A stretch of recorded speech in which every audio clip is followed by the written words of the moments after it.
अच्छा नाज़रीन, जैसा मैंने आपको प्रोग्राम के शुरू में बताया था कि आज हमारी खुशकिस्मती के शायरी और ख़ास तौर पे मिज़ाहिया शायरी का एक बहुत ही मोतबर नाम मोहतरम जनाब अहमद सईद साहब हमारे दरमियान मौजूद हैं और हम उनसे उनका कलाम भी सुनेंगे और उनसे बातें भी करेंगे, उनकी ज़ाती ज़िंदगी के बारे में भी जानेंगे और उनकी ज़ात के हवाले से मुझे आज ही ये इंकशाफ हुआ है कि उनका ताल्लुक़ भी फैसलाबाद से है।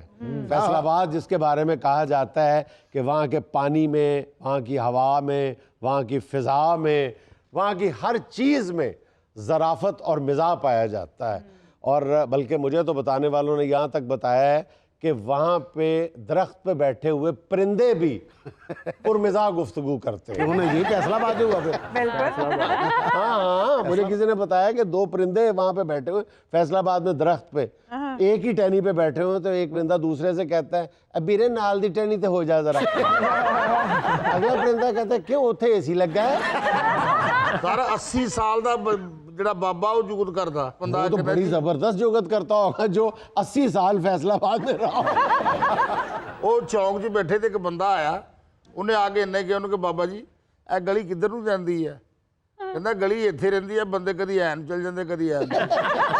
और बाबा जी ना अपना तंदूर के ऊपर बैठे हुए थे, तो बाहर से ना गाड़ी आई, तो बाबा जी देख रहे गड्डी आई जा रही, रोक नहीं रही। बाबा जी ने तंदूर तो लत्तां चुकियां ते गड्डी आके तंदूर 'ਚ ਵੱਜੀ ਤੇ ਬਾਹਰ ਨਿਕਲ ਕੇ ਉਹਨੂੰ ਕਹਿੰਦੇ ਪੁੱਤ ਜਿੱਥੇ ਤੰਦੂਰ ਨਹੀਂ ਹੁੰਦਾ ਉੱਥੇ ਕਿੱਦਾਂ ਰੋਕਦਾ। घंटा करके नीचे एक बंदा दूसरे से कहता है सिगरेट से सुट, उसने सिगरेट फेंक दी। अच्छा अहमद सईद साहब, हमारी बातें तो खत्म ही नहीं होगी। आप जरा इरशाद फरमाएं कि ये आपके अंदर जो इतनी ये जो बरजुस्तगी जिसको कहते हैं, ये बुलाई जा, मुड़काई जा, पाई जा, ये कैसे है? मतलब इसका इसमें फैसलाबाद का कितना रोल है?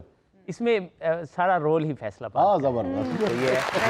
और दूसरा मुझे ये बड़ी खुशी हुई कि मुझे लग रहा है कि आपका ताल्लुक भी फैसलाबाद ना मेरा मैं शरीफ आदमी, मेरा ताल्लुक बड़ी मतलब सूफिया की मुकद्दस सरजमीन से, मैं उकाड़ा शरीफ से हूँ। नहीं माशाल्लाह जितनी हिस्स तेज होती जा रही है, जिस तरह की कॉमेडी कर रहे हैं, ऐसी पेपर बनवा रहे हैं ना, इन्होंने फैसलाबाद असाइलम लेके दे रहे हैं। इनका डोमिसाइल उधर का होने वाला है। नहीं पूरा मल्टीपल लगा के दे रहे हैं। लेकिन आजकल इस यूनिवर्सिटी के ये प्रोफेसर हैं। बिल्कुल। मैंने वो जैसे अर्ज की कि सारा वो जो यूनिवर्सिटी, वो स्कूल, वो कॉलेज, वो लोग, अब नसीम विकी साहब यहाँ पे तशरीफ फरमा हैं, तो ये एक हवाला है फैसलाबाद का, बहुत बड़ा हवाला, मिजाज का बहुत बड़ा हवाला है, जिन्होंने उर्दू में भी, पंजाबी में भी। तो इस तरह बहुत से लोग जो हैं वो, आप शायर आप देख लें, अदीब देख लें, आप तो सब जानते हैं कि कॉमेडियंस की तो एक लंबी लिस्ट है जी फैसलाबाद से ताल्लुक रखने वाले, वो तो खत्म होने का नाम ही नहीं लेती। बिल्कुल ऐसे ही। और बल्कि जो शायर हैं, जो म्यूजिशियन हैं, गायक हैं, वो भी सब जुगत करते थे और करते हैं, तो इसलिए मैं तो भी तवक्को रखो। हम तो वैसे इस काम में आ गए हैं, हालांकि हमारा यही काम है। जैसे सखावत नाज को अमानुल्लाह साहब ने कहा था, कहते तुसीं इहनूं एवें पैसे दे दिंदे हो, इहदी ते आदत है जुगतां करनी। अच्छा, एक बिल्कुल रिवायती सा सवाल है, लेकिन वो जानना बहुत ज़रूरी है कि कब और कैसे ये एहसास हुआ कि आपके अंदर ये जरासीम पाए जाते हैं? शाम के 4 बजे थे, हल्की हल्की बारिश हो रही थी।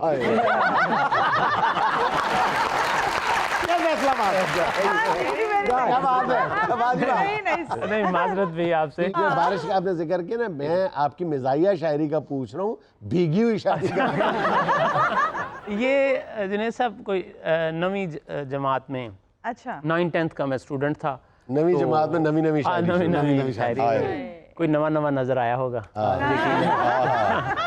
तो फिर पढ़ने से दिल उचाट हो गया, तो मैं वो उधर लेक्चर हो रहा होता था, तो इधर कुछ ना कुछ शायरी चल रही होती थी, तो वो 9वीं 10वीं जमात वाली शायरी तो याद नहीं, फर्स्ट ईयर वाली मुझे पहले एक गजल। अच्छा, आपकी शायरी में मैंने ये महसूस किया है कि कुछ ज्यादा शरीफानापन भी नहीं। अच्छा, ये मैंने भी महसूस किया है। अच्छा, फिर ये फीलिंग वाली बात नहीं है, आप डायरेक्ट हो रहे हैं। सर अहमद सईद साहब ਦਾ ਫੈਸਲਾਬਾਦ ਮੁਸ਼ਾਇਰਾ ਸੀ ਤੇ ਅੱਗੇ ਸਾਰਾ ਹੀ ਫੈਸਲਾਬਾਦ ਬੈਠਾ ਸੀ ਤੇ ਇਹਨਾਂ ਨੂੰ ਕਹਿੰਦੇ ਵੀਰੇ ਤੂੰ ਸ਼ਾਇਰ ਤੇ ਬਹੁਤ ਅੱਛਾ ਵਾ ਪਰ ਕਟਿੰਗ ਤੇਰੀ ਦਾ ਨਾ ਸੋਲ ਸਹੀ ਨਹੀਂ ਹੈਗਾ। अच्छा, ऐसा कोई ताज़ा कलाम। जी। प्लीज। इससे पहले जिस तरह की गुफ्तगू हुई है उसके तनाजर में कि इससे पहले कि बेवफा हो जाएं, इससे पहले कि बेवफा हो जाए। आओ ए दोस्त हम दफा हो जाएं। मैं कहा इन्होंने इत्थे बंद करा दो, अगे खैर की गल कोई नहीं है। आपसे कहा है इन्होंने? नहीं नहीं, आपसे नहीं, लेकिन आपसे ही शायद। इससे पहले कि बेवफा हो जाएं, हाँ, आओ ए दोस्त हम दफा हो जाए। जाएं। और तू भी लड़की से बन गई लड़का, हम भी कल जाने क्या से क्या हो जाएं। जान तुम पर निसार करता हूँ विनय साहब, जान तुम पर निसार करता हूँ पर किसी और पे भी मरता हूँ। जान तुम पर, ये मैंने अंदर से अपनी बेगम को कहा।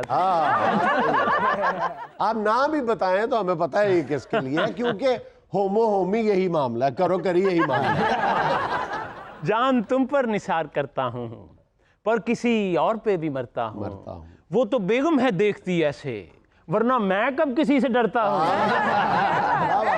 तुमसे इतने कभी पिज़्ज़े ना खिलाए जाते, वरना अपनी तो तमन्ना थी कि खाए जाते। अच्छा, यहाँ पे नहीं कहना खाए जाते, खाए जाते, खाए जाते। और रोज शॉपिंग, कभी मेकअप, कभी होटल जाना, हमसे उल्फत के तकाजे ना निभाए जाते। बहुत खूबसूरत, बहुत खूबसूरत। Very nice.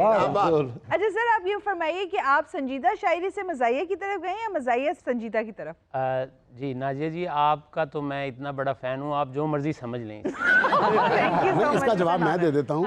असल में ये शुरू संजीदा ही हुए थे, फिर जब भाभी को पता चल गया ना, इन्होंने कहा मैं मजाक कर रहा हूँ, मजाक कर रहा हूँ। कोई इन्होंने क्या बाजी डर गई, बाजी डर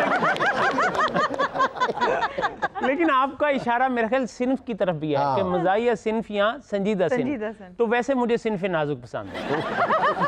अहमद सईद साहब, घरेलू मामलात में जितनी भी मज़ाहिया शायरी होती है उसमें औरत ही फतह याब होती है। कभी कोई मज़ाहिया शायरी ऐसी भी हो सकती है जिसमें मर्द भी फतह याब हो। ये फिर जे अगर ये हो जाना ना तो फिर इन्होंने बैठक किराए ते लैनी पैनी। और जिस दिन इन्होंने शायरी च मर्द बनने की कोशिश की थी ना, फिर सानू सारे इन्हों का फतह लैन जाना पैना और आप कन्ना च कहना पता लगा जो उन्होंने केड़ा शेर लिखा। और जो असी फतह लैन जाना है ना, इन्हों का फतह ही नहीं लगना कि कितने। ਹੁਣ ਤਾਂ ਅਸੀਂ ਪੁੱਛਦੇ ਨਾ ਸਹੀ ਸਾਹਿਬ ਕਿੱਥੇ ਆ, ਕਹਿੰਦੇ ਜੀ ਹੋਟਲ 'ਚ ਬੈਠੇ ਆ। ਜਦੋਂ ਘਰ ਜਾ ਕੇ ਪੁੱਛਣਾ ਉਹਨਾਂ ਨੇ ਕਹਿਣਾ ਉਹਨਾਂ ਨੇ ਤਾਂ ਵਾਸ਼ਿੰਗ ਮਸ਼ੀਨ ਲਾਈ ਹੈ। इन्होंने कहना सारे बंदे वाशिंग मशीन लाई जाओ।